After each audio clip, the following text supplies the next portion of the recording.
Muito bem, alunos do MEC, vamos lá, retornando ao nosso segundo tempo de aula para abordar justamente para vocês o que?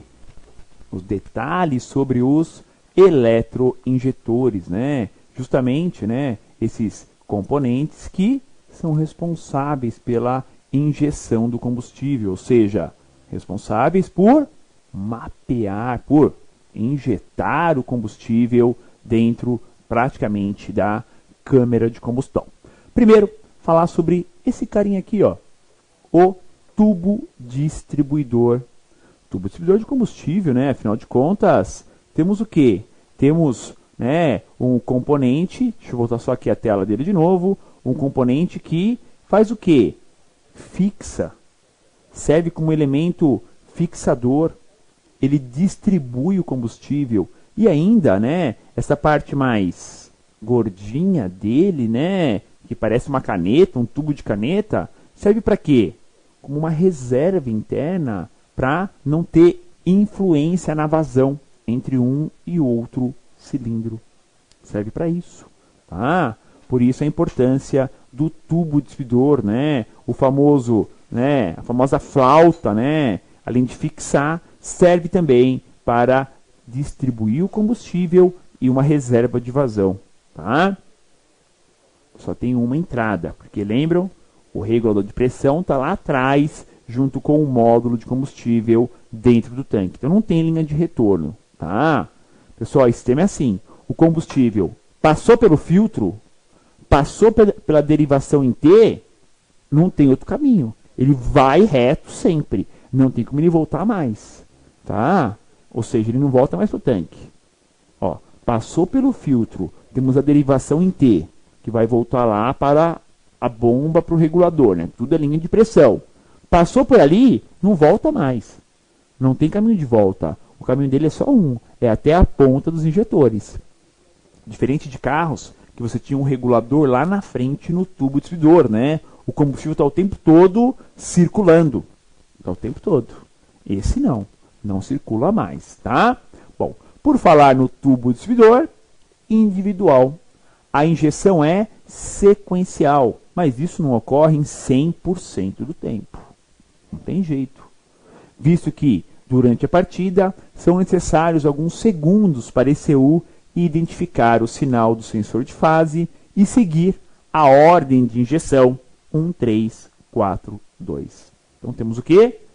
Uma sequência 1, 3, 4, 2, mas não é na partida. Logo depois da partida. Às vezes, até mesmo antes do motor entrar em funcionamento, já entra no individual, ok? Então isso é possível. Funciona assim realmente. É fácil fazer esse teste. Na oficina, com calma, levante o tubo distribuidor, a flauta, com os 4 bicos. Coloque um jornal ali na tampa de válvulas do motor. Segure e peça para dar na partida. Vai dar uns esguichos fortes, 1 e 4, 2 e 3, daqui a pouco ele começa 1, 3, 4, 2, já na partida. Claro, com segurança, óculos de proteção, proteção no carro, só para você ver como que ele funciona a injeção do combustível. Na partida, ele é banco a banco, 1 e 4, 2 e 3. Alguns segundos depois ele já fica 1, 3, 4, 2, 1, 3, 4, 2. É bem interessante esse teste, tá? Bom, como sempre, quando falamos de eletroinjetor, temos que falar de cuba ultrassônica, né? É impossível não falar de ultrassom quando fala de bico injetor. Por quê? Dentro das cubas ultrassônicas, nós temos o quê? A limpeza dos injetores. Então essas cubas, elas vibram numa frequência que facilita a quebra das moléculas e justamente faz o quê? Auxilia na limpeza. Claro, os injetores têm que estar pulverizando, têm que estar injetando, então tem que estar ligado a um detergente especial, com ligações elétricas, e se a cuba for do tipo aquecida, mais eficiente ainda será a limpeza. Então sugiro, tá? Se você vai comprar uma máquina ou vai trocar, procure uma que tenha o aquecimento da cuba. Melhora ainda mais a eficiência, tá, da limpeza do injetor. Por falar nisso, então, vamos lá. A teoria do ultrassom. Vamos lá. O ultrassom, qual teoria temos para abordar para vocês referentes a este funcionamento, tá? Então, é através do quê? É através de uma cuba ultrassônica que temos a limpeza dos eletroinjetores, onde a vibração na frequência correta quebra as moléculas de sujeira, de carvão, gomas na ponta do injetor. Não adianta mergulhar o bico inteiro na cuba ultrassônica, nem se deve. A vibração pode até danificar a bobina interna, tá? Sempre ele na vertical e mergulhado, pessoal, só a ponta, tipo ali, 2 centímetros do injetor apenas. Não deve se mergulhar inteiro, somente a extremidade. E o time, o tempo. Normalmente, uma limpeza em 15 minutos é legal. Posso até dobrar, chegar a 30 minutos, tá? Ou seja, até 30 minutos. Mais do que isso também não é legal, tá? Então, essa é a ideia da limpeza via cuba ultrassônica dos eletroinjetores. E não é só limpeza, né? Temos que também fazer os testes antes e depois da limpeza, feita através de buretas. Ou seja, estão ali os 4 injetores recebendo a mesma alimentação da máquina, pelo mesmo time, mesmo tempo. A injeção tem que ser o quê? A mesma. A vazão tem que ser realmente a mesma. Porque é a vazão. Mesmo tempo, mesma pressão, tem que ser a mesma. Tá? Pode ter uma pequena variação. O ideal é não ter variação. Quando o injetor tem uma variaçãozinha, eu limpo mais uma vez até ele igualar, que é o ideal, tá? Então, o teste na bureta é o teste de vazão dos eletroinjetores. Faço antes, limpo e confiro depois a eficiência, tá? Além do que, também na bureta, se a sua máquina tiver a pistola estroboscópica, você enxerga o leque bonitinho, né? O quanto que está a nível de angulação injetando. Também tem que estar igual os 4 injetores, tá? A angulação também é importante para que a injeção do combustível não bata, não pegue diretamente na válvula, né? Ele entre junto com o ângulo formado entre cabeçote e válvula do motor na admissão, tá? Testes.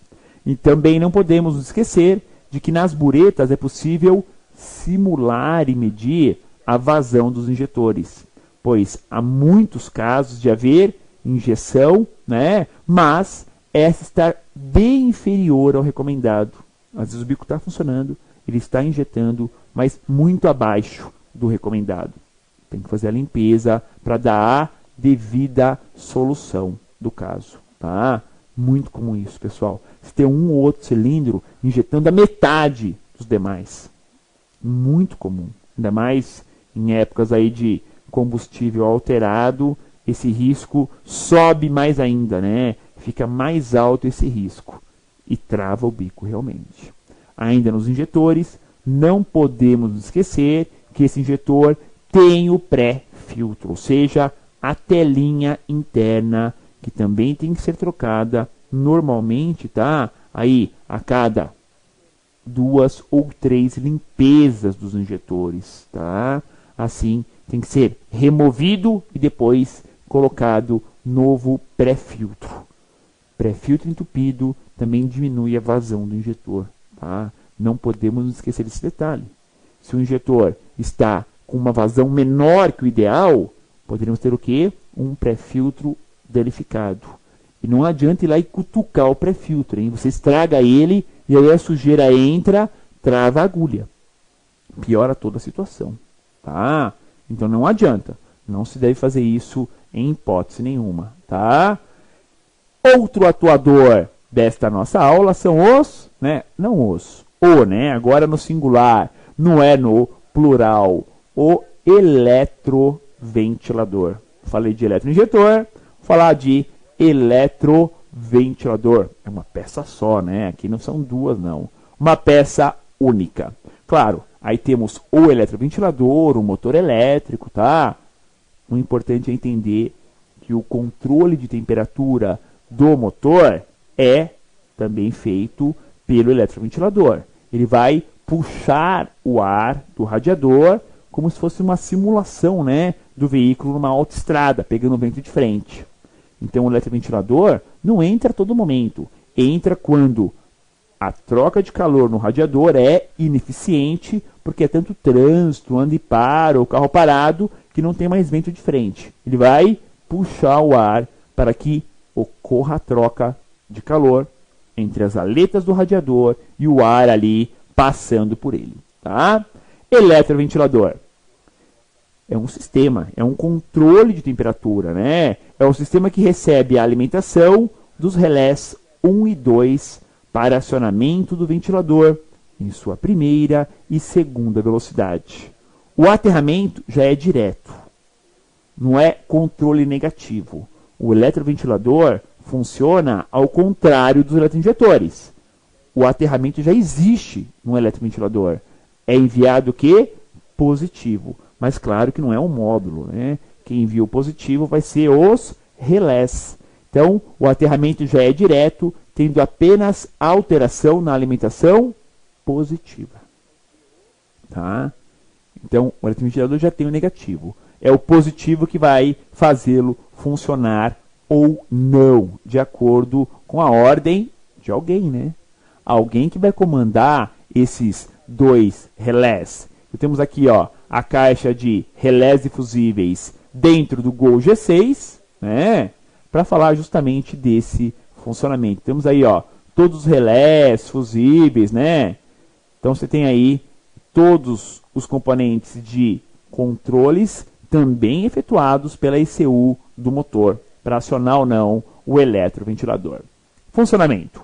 A ECU controla via pino 40, o relé 3 da primeira velocidade, e via pino 22, o relé 7 da segunda velocidade. Sempre fechando a bobina do relé com negativo, e esse alimentando o atuador. Então é assim, vocês viram, o eletroventilador já tem o negativo. O módulo comanda com negativo, mas espera aí, ele comanda a bobina do relé. O relé fecha e aí vai um positivo direto. É aquela história, né? Com uma baixa amperagem, né? A ECU do motor comanda um grande consumidor. O eletroventilador é um grande consumidor, né? E aí aciona com positivo o eletroventilador. A primeira velocidade passa ainda por uma resistência elétrica, né? Por quê? É para diminuir a tensão que recebe. Em vez de receber 12, 14 volts, vai receber em torno de 10 volts. Obviamente gira menos.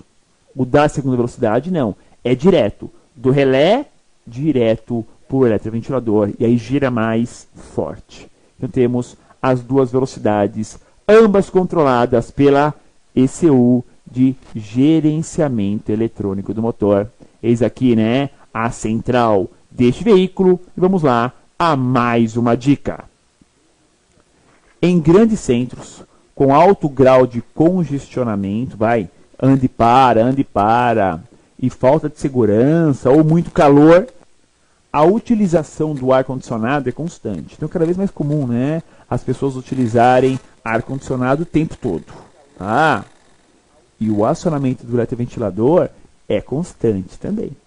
Então, carros que ficam aí o tempo todo com o ar ligado, têm uma grande tendência de queimar o motor do eletroventilador. É muito comum. Derrete conector, chicote, etc. Tá? É muito comum isso acontecer. Tá? Então, carros que se usa pouco ar, raramente se troca o eletroventilador. Carros que o tempo todo o ar está ligado, o eletroventilador já funciona até na fase fria do motor, queima com certa facilidade. Ok? Vamos lá. A perguntinha da nossa aula. Qual o tempo ou quilometragem para a manutenção preventiva dos injetores? Vamos lá. A resposta é a recomendação como preventiva a cada 30 mil quilômetros. Belezinha? Muito bem, caros alunos do MEC, vamos lá ao nosso plantão de dúvidas. Perguntinhas da nossa aula, chegaram algumas perguntas legais aqui, perguntas já selecionadas sobre eletroventilador. Magno Bertoldi perguntou: professor, esse eletroventilador possui aquela resistência que é envolvida por uma cerâmica, como em alguns gols, etc.? Sim, continua tendo, só que ela está lá perto do eletroventilador. Tá? Você tem ali uma resistência ligada com um fio de entrada, um fio de saída, para o comando do eletroventilador. Ou seja, você tem um negativo constante e duas entradas de positivo. Tá? Uma direto com a limitação da bateria, 12 ou 14 volts, e outra com a queda pela resistência elétrica. Obviamente, quando queima a resistência, abre o circuito, não funciona a velocidade de baixa. Só vai funcionar a velocidade de alta do eletroventilador. Juliano Ferreira de Freitas perguntou: olá, professor. Ao acionar o ar-condicionado e o eletroventilador de baixa aciona, o veículo morre. Já foi conferido corpo eletrônico, falhas no módulo, teste via scanner, está tudo ok. Nos dê uma dica, por favor. Então é assim, você ligou o ar-condicionado, a ECU vai acionar o compressor, né, via relé, CLECT, acionou a embreagem do compressor, pesou o motor, liga o ventilador, ele morre, teremos possibilidades de falha. O módulo não está compensando essa queda devido ao próprio torque do motor que cai, porque é um motor girando o outro, primeira possibilidade, tá? Segunda, o corpo de borboleta, por algum erro, alguma falha, não está 100% sendo comandado, né, pela ECU, ou ele não está abrindo a borboleta para compensar essa rotação. Agora, se for só quando liga o ventilador ele morre, aí é tensão. Pode procurar falhas na alimentação elétrica. Pode ser bateria, pode ser aterramento com problemas ou até positivo com problema. Então é assim, é uma questão de sensibilidade. Se quando entrou o compressor e ele morre, a lenta não compensou. Ou seja, a rotação do motor não compensou essa queda de potência do motor pelo acionamento do compressor. Se foi quando o ventilador entra, aí pode ser problema de alimentação elétrica. Ou seja, a bateria, aterramento ou até positivo com problemas. Ok? Cuidado com carros mais antigos, onde o pessoal troca o motor ou recondiciona o motor do ventilador. Se tiver um ventilador ali, um motor, né, errado, tá? Ou consumindo mais energia, teremos um problema também semelhante ao citado. Tá ok? Perguntinha do Diomedes, de Albuquerque Melo. Olá, Escopino. Tá? É uma pergunta geral. Estou com um Corsa 2009 VHC, que pela manhã o motor não pega de jeito nenhum. Mas não é todo dia, intermitente. A injeção está ok, velas, cabos, pontos, tudo ok. Quando ele funciona, não tem nenhum defeito. Descobri que quando ele não pega, tá? Eu piso no acelerador junto com a partida. E aí ele funciona. Será que a borboleta está travando na posição fechada? Sim, boa possibilidade do módulo estar comandando a borboleta errado, ou a borboleta está com desgaste ali nos dentes, nas engrenagens, ou um dentinho quebrado e ela trava fechada, não abre. Acontece muito isso. Normalmente falha no corpo eletrônico. Então, primeira possibilidade, testar melhor o corpo eletrônico, fazer uma limpeza, tá? Se é aquele de tampa lateral que dá para abrir, abra para ver se não tem nenhum dente quebrado. É a primeira possibilidade. Outro detalhe importante. Confira se a relação AF não está perdendo. Essa linha GM é muito comum a bateria estar ruim, o carro tem partida, mas ele perde o AF por causa de bateria ruim. Impressionante. O carro não dá sintoma de partida, tem partida, tá? Mas na partida a queda é tão grande que o módulo perde a referência do AF.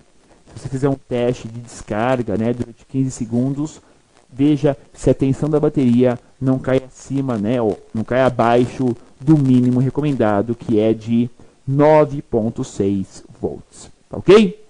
Muito bem, caros alunos do Universo do Mecânico, finalizamos aqui mais uma aula técnica sobre o Gol Geração 6. Muito obrigado por fazer parte do MEC. Semana que vem teremos Atuador parte 3, para fecharmos o assunto, né? Atuadores, os comandados para ECU, para depois finalizarmos o treinamento falando de scanner e ajustes possíveis nesse Gol. Um grande abraço a todos e até a nossa próxima aula. Olá, meu nome é Jorge Ferreira, sou consultor técnico da JE e responsável pela área de assistência técnica. Hoje eu vou trazer algumas dicas de aplicação dos produtos da JE para você. A dica de hoje é sobre o anti-chama do motor do Palio, motor Fiasa 1.0, 1.5. Esse anti-chama aqui, ele é responsável por respiração do motor na parte do cárter. Quando essa peça aqui ela vem a entupir por causa de troca de óleo muito extensa ou até mesmo da não troca de óleo, vem gerar um depósito de borra de óleo muito grande, vindo a restringir a passagem de ar da respiração do kart ou até mesmo de todo o motor para ser queimado junto na admissão. Quando essa peça entope, o primeiro defeito que você constata é o constante alavanca, a vareta do óleo, ela sair do lugar, ela cuspir para fora. Mas você vê que o carro está pingando óleo, você abre o capô, primeira coisa que você vê é a vareta do óleo fora do lugar. É isso aqui que é o responsável de acontecer esse problema da vareta do óleo do Palio motor Fiasa cuspir a vareta. Você trocando isso aqui, você vai estar resolvendo esse problema e também problemas de vazamento de óleo nos retentores do motor. E também valendo por essa dica, aproveitando, trocando essa peça, troca também nos outros motores que não tem essa peça, mas tem o defletor de óleo, troca também o defletor de óleo para que o motor possa estar respirando bem e assim não gerando gases poluentes que podem interferir até mesmo no sistema de catalisador, comprometendo até a análise de gases no controlar. Tudo bem? Espero que essas dicas técnicas tenham ajudado vocês a estar aplicando melhores os produtos, estar resolvendo os problemas do dia a dia da oficina. E qualquer dúvida, entre em contato pelo site, pelo e-mail ou pelo telefone da JE.